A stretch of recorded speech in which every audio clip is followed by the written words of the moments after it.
li tax entraîneur baax. moom day gis le plan c'est-à-dire plan bi ni muy gisee terrain bi yow mi nekk en action en mouvement doo ko gisee noonu. doo ko gis ñun ñu ngi ci touche bi di fàttali mais man jusqu'ici wax dëgg na yàlla amaguma sentiment. d'accord que ni on a un état pastéfien. donc Alioune Tine bu waxee ni c'est un état pastéfien. même si c'est un critique gouvernement bi dañ ko war a déglu. mais dañ koy déglu non soxna si Alioune Tine dafa am parcours soxna si. Alioune Tine sous région bi dañ koy déglu. dañ ko soxla et cetera et cetera. mais encore li may bañ mooy ay jeunes taxaw fële di def live di daal ci kaw. loolu moom non non en fait li may bañ laa wax li may bañ ngoonee dafa ndànk rek li may bañ. nee na li mu bëggul mooy réew mi que ñuy favoriser la pensée unique. il faut que ñu débat quand on émet des critiques. soxna si allant ci dans le sens du gouvernement que les gens l'interprètent mal. def émission am dem X bind ko foofu. am na ci droit quoi c'est-à-dire daf ci am droit. waaye léegi est-ce que nit am na droit tontu ko tam xalaat boobu mu wax. yow loolu nga def di. waaw moom laa lay wax sànq xam nga da nga ne. man saaga laa wax. saaga kenn d'accord ko kii ku taxaw saaga ñu taxaw saaga la. non doo saaga rek porte rek. waaw xam nga man moom ku ma saaga man di saaga moom loolu amul. ku ma saaga man baal naa. kawe waaw d'accord yow baale man baale wu ma. man moom wax dëgg na yàlla ku ma saaga xam nga baal dafa naa. wax ne Alioune Tine c'est un doyen am na parcours loolu moom kenn du ko dindi. waaye bu waxee loo xam ne xalaatam la. foog naa nit war na toog moom tam wax loo xam ne noonu la xalaatee. ba pare loolu d'accord nga ci. d'accord ba pare mais loolu nga def léegi kay d'accord naa ci. ba pare si est-ce que xam nga ne. bàyyi naa. lii ñuy waxtaanee nii. ñaari quotidien ñoo ko titré tey ce matin. ban ak ban. il faut nga taxaw quotidien yi ak ban. xamoon naa ko. dëgg la quotidien le quotidien moo ko titré. non man kay. gestion du pays note de lecture de Tine. portable bi mu ne on a l'impression je voulais lire en fait une bi pour mu comprendre on a l'impression qu'un état pastéfien se met en place. ubbiwaat yeneen guillemets Sonko a une surcharge de légitimité. Diomaye une dette politique. beneen yéenekaay bi ko titré. Tribune. xam naa lan la da nga bëgg a wax. les mêmes journaux écoutez mais waaw vas-y boo paree. les mêmes c'est-à-dire que man à la limite boo bañ je veux dire que c'est même bu fekkee Alioune Tine le dit dans un sens positif. ñoom ni ñu ko titré ak ni ñu ko waxee. rek déjà ça laisse à interprétation. ci ñii ni ñu koy xalaatee ak ci ñoom yéen kaay yii nga xam ne dernièrement ñoom ñaar ñoo amoon problème. ñoom ñaar la ñu convoqué woon ñoom ñaar ñooñu en fait moom mooy journaux yi nga xam ne j'ai l'impression que dañuy sauter sur la première occasion de critique pour dal. su ma la déggee te loolu seen liberté ñi war a fay impôt mami ñooy def ci tra yi ñi amee bor. war koo fay te doon réunion. boobu glissement ok waxaguma sax ne ci biiri impôt bi mais c'est-à-dire xam nga man. dama laaj rek. dama wute ak ñu bëri te yow Nabou Cor xam nga ne man. kenn ëppuma esprit démocratique. lii sëñ Mansour di wax dama ko gëm plaidoyer la ci man en fait dama gëm ni. ku nekk am nga droit wu far fu la neex am gis-gis bu la neex te dañ la ko war a nangul. waaw loolu dëgg. c'est-à-dire man je suis pas dans une posture de encore une fois de militantisme de défendre même jusqu'à défendre lu ma gëmul wala défendre l'indéfendable man dama d'accord ni réew mi nit ku nekk mën nga am sa gis-gisu bopp. loolu dëgg. mais damaa bëgg aussi kuy assumer. loolu dëgg nag ngoone man Mansour damaa bëgg nit kuy assumer man si je suis contre. te nous tous on a été des journalistes ci ñi ci yàgg am expérience ku ne xam na ne on a été dans des lignes éditoriales yoo xam ne dañoo contre état dañuy dal état te on assume cette position là. am ñoo xamante ne bon on caresse un peu dans le sens du poil pour des questions de parce que dañu ko gëm convention ak leneen du dox ligne éditoriale ba noonu la demee ci loolu la ñuy liggéeyee donc ñun on connaît les réalités un peu. presque nit ñuy fonctionner ak yeneen yu ci topp. Alioune Tine tout le monde a beaucoup de respect pour lui Alioune Tine bokk na ci ñi. désamorcer un peu bombe bi nga xamante ne moo fi amoon bii passé waaye du tere suñu papa ji lu ñu ko bëgg-bëgg ak lu ñu ko jox cër te yéenekaay yi ñoom ñaar ñoo décidé titre kon ne ko fës dang nag ci li mu wax te ni mu ko waxee ci guillemets ça ne sous-entend pas que bravo parce que boo bëggee wax à un état bravo tu écris bravo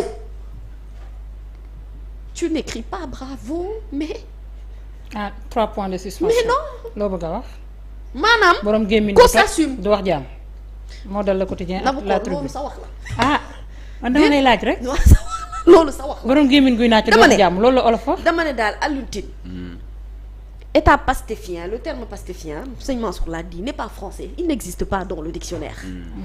nu ñu ko xonqalee noonu ci journal bi nag. waaw mooy borom gémmiñ gu toj di wax jàmm. waaw ba du wax jàmm nag di nga fay impôt.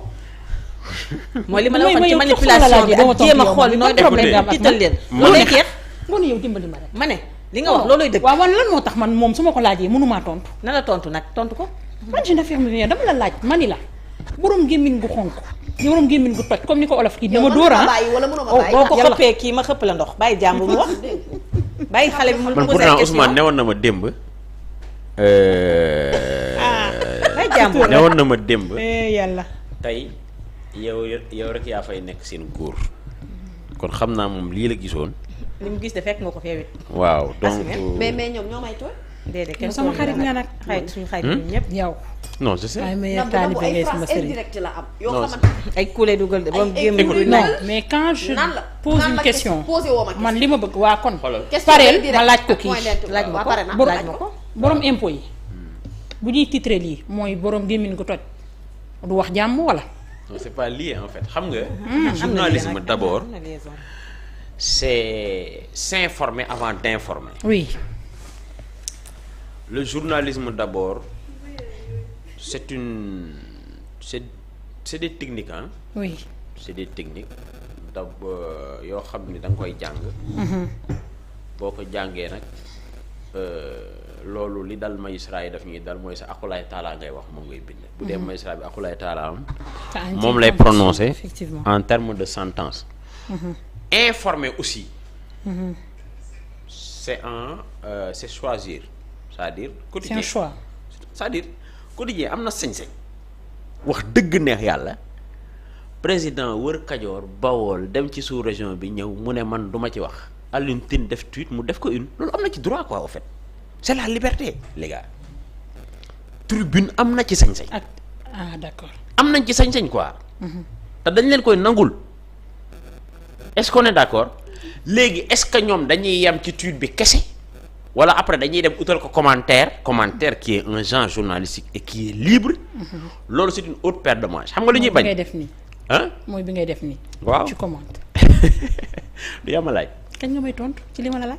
non en réalité soxna si loolu c'est pas lié pourtant wax naa la ko ne en pourtant c'est préambule très lié dama la laaj. ne la parce que mami moo ñu mais defal la remarque. mais impôt ak titraay bokkul ah mais impôt dañ koy xeexee lan moo tax Bougane ne dañu acharné wu ci moom. non def leen lan moo tax ak ma titre. jàmbal ne ña ko notifié impôt mu war koo mën a fay. waa Pastef la dañuy acharné wu ci kawam ndax mais position loolu yi. waxam la il va falloir ñu vérifier ko waaw d'accord ayca. moo tax soxna si man bugguma ñu def mélange de xaaral genre bàyyi ko noonu les mu ne la bàyyi ko mu wax lim xalaat. jëndul benn glace bàyyi jàmbur mais man li mu xalaat lay glace. wax li mu xalaat lay wax sama xarit. glace non man maa koy kii rek pour mu dem. mais waa léegi su ma doon def achat de glace ce sera pour le compte de qui et pourquoi ngoone sama micro dafa fay bébé. wala ngoone wuñ. yaa ngi dégg su ma doon def achat de glace Oui. ce sera pour le compte de qui et pourquoi c'est la question que je non Ngoné attendez zéro c'est-à-dire ayca. yéen li ngeen bëgg a jaxase bokkul nit ku taxaw def choix délibéré sur une ligne éditoriale ak nga def chiffre d'affaires dem fay impôt mais soxna yi loolu du benn les gars léegi nag yow mën nga am en lecture de fond oui en profondeur nga ne ñii dañoo war a fayuñu moo tax ñu. gisaguñu bunt loolu encore commentaire la quoi au fait dëgg la mais man nekkuma foofu moi je suis sur des faits les faits il y a 2 journaux yu titré sur un tweet ou bien sur un texte ou bien sur une opinion d'Alioune Tine on est d'accord léegi yow booy commentaire comme Mamy Samb comme Nabou Cor comme Ngoné Saliou je commande pas je pose une question. waaw d'accord yaa ngi la dégg différence. bu la neexee moo tax ma toog fi nga ni en réalité ñii c'est parce que dañu war a fay impôt oui ñii c'est parce que dañu jël une position radicale par rapport au nouveau régime di xool la petite bête ici ailleurs loolu seen liberté la mais du tere mais la réglementation fiscale bu ñëwee mais dañuy sàmmoonte ak ñoom loolu du tere aussi tamit les esprits avertis bu ñu bindee ils savent discerner et cetera Nabucor moi je pense que encore une fois warul am média opposition warta am média pouvoir. effectivement média ci digg bi lay yam ci digg bi mooy lan boo gisee lu baax nga encourager président kenn du ko tàccoo ko wayal da nga koy encourager président da nga koy critiquer deuxième niveau yaa ngi dégg président da nga koy dénoncer boo gisee ne vraiment nag yaa ngi critique mais critique yi dafa waroon construire mais yow aussi tamit canal bi émettre dafa war a nekk koo xam ne dafay objectif bu ñu demee nag ba li fi amoon amaat wala nar a amaat comme Macky Sall bi mu fi nekkee ak régime am non bu ñu ci tolloo 4e niveau bi un état un président bu toll foofu il faut le combattre man foofu laa nekk soxna si foofu laa nekk critique non encourager d'abord wax dëgg na yàlla parce que jàmbaar bëgg na dégg waaw góor critiquer dénoncer 4e niveau tu le combats par des moyens qui sont réglementés di manifester di sit-in di dénoncer di def campagne internationale waat defal nañ ko ay ñoom Bara Tall ak ay ñoom Cheikh Tidiane Gadio wër àdduna bi et cetera avec l'actuel régime bi ñuy nekk dans une dynamique de conquête du pouvoir ce n'est pas pour rien que ñu jël Juan Branco et cetera donc affaire foofu la nekk. léegi nag encore une fois c'est pas parce que Madiambal dafa bind loolu que Bougane journalam dafa bind loolu ay nit par exemple comme li fi amoon mais dañuy ñëw ci organe de presse ne dañ koy taal wala dañ koy toj. wala ñu fekk fa ay oto yu gaare mais ñu lakk ko ba lakkaale oto boo xamante ne kooku liggéeyul foofu loolu tooñ la. c'est vrai man loolu laay bañ quoi au fait mais ñoom am nañu sañ-sañ. di xool la petite bête comme par exemple je peux faire une sortie boo xamante ne bii vraiment du arranger nguur gi bu la neex ñu titre ji. loolu seen loolu en fait loolu seen liberté la quoi au fait mais li may bañ encore une fois mooy nit ñi taxaw ne ku àndul ak état bi doo ko fi waxe ku contre état bi doo ko fi waxe wala ku ànd ak état bi doo ko fi waxe soxna si kay ma xamal la benn affaire gis nga loolu bés buñ ko defee wala sentiment boobu buñ ko développé ba ñaari bloc yi amoon waa léegi. ñun on est dans une dynamique de pacifier l'espace public. On veut savoir ce qui s'est passé il y a de cela 3 ans à travers amnistie bi ñu jëlee ko fi waaye léegi bu nekkee toujours les 2 blocs continuent de se regarder en chaîne de faïence dañu wax dëgg mais kon loolu kañ lañ koy lijjanti moi je pense que ne Nabucor il est plus que urgent que sénégalais yi encore une fois xam ni on est dans une république nekkuñu dans une république chérifienne de monarchie à l'instar de l'Arabie Saoudite à l'instar du Maroc nga xamante ne foofu la parole elle est réglementée. Fii la parole elle est libérée. On ne doit pas avoir le sentiment d'avoir une république d'expression sans liberté. Ça s'accommode. Hugo wax na ko au Palais Bourbon en septembre je pense 1868 ou bien 1872 il dit le droit de vote et la liberté d'expression sont les 2 faces d'une même pièce de la démocratie.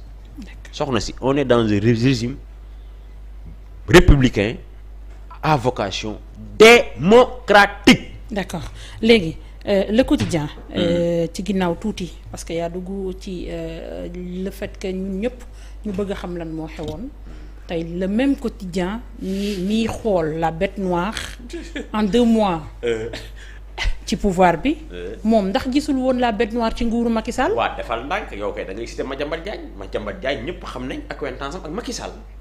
Quand le président faisait ses tournées dañ daan ànd.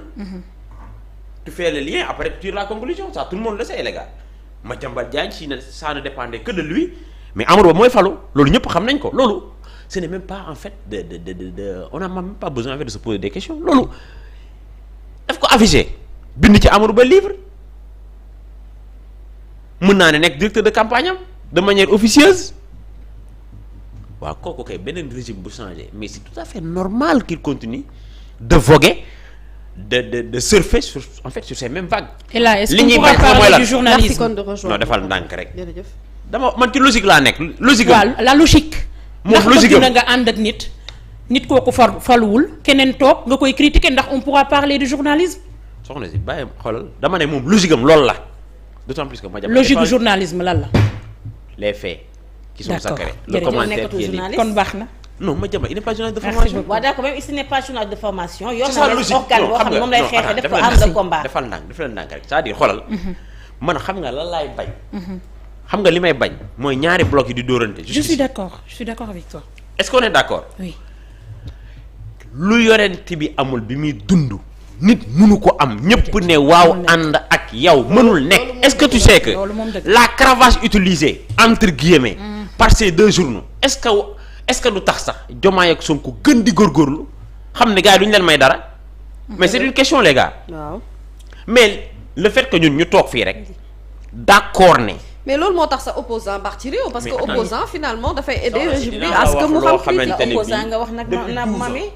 effectivement opposant la xoolal depuis 12 ans Mali mu ngi ci instabilité en rupture constitutionnelle 2012 seen coup d'état bi xam nga lu ko waral mais c'est parce que opposant bu fa commencé am yenn envergure yi di étendre say tentacules ñu neutraliser la Soumaïla Cissé nan lañ ko mënee jàpp yàlla na ko yàlla yërëm Ibrahima Boubacar Keïta taxaw ne le gars mu ngi ci jàmm te mënoo dem jëli ko ci loxo yi mu nekk chercher l'erreur finalement qu'est-ce qui s'est passé ATT yàgg naa ko wax bi ñu ko defee coup d'état ñaari nit ñoo ko dimbali son aide de camp qui s'appelle le colonel Abedine Guindo parce que dafa amoon problème mu genou moo ko boot tëbëg moom bi mu ko rawalee Macky Sall moo affrété avion indi ko fii mu toog bi mu demee ba namm dëkkam mu dellu Mali yàlla moom ko foofu ñun on n'a pas besoin de vivre ce sentiment-là d'autant plus que présentement le président Diomaye ce qu'il est en train de faire c'est pour le compte de la CEDEAO parce que les pépites de la CEDEAO les papis maanaam mag ñi nekk CEDEAO ceux-là qui sont en rupture constitutionnelle dont le colonel Mamadi Doumbouya le colonel Assimi Goïta qui est un élément en fait des forces spéciales je pense bien ak le capitaine Traoré ñoom dañu jàpp ne CEDEAO c'est du n'importe quoi CEDEAO est une sorte de valet de la France donc ñoom tey jii président yi nekk CEDEAO bu ñëwoon di wax ak ñoom benn sentiment de rejet la ñuy susciter qu'est-ce qu'ils font ils voient une légitimité une démocratie constitutionnelle à travers le Sénégal incarnée aujourd'hui par le président Diomaye mais ñu mandaté ko mu dem waxtaan ak ñoom est-ce qu'on est d'accord donc te loolu li ko waral yëpp parce que mais dëkk yi ma la cité presque mais boo fa nekkee opposant mais da ngay dund jafe-jafe te Macky Sall loolu jéem a expérimenté ça n'a pas marché soxna si man li ma gëm te jàpp ko turbine bu waree fay impôt day fay impôt te ñoom xam nañ bu ñu waree fay impôt dañuy fay impôt loolu ñëpp xam nañ ko loolu ñëpp ko xam Madiambal Diagne bu waree fay impôt ay chercher la petite bête tu penses que dina tax le régime fiscal les inspecteurs des impôts la reculer ci loolu tu le penses moi je pense non voilà d'accord Mansour am na solo jërëjëf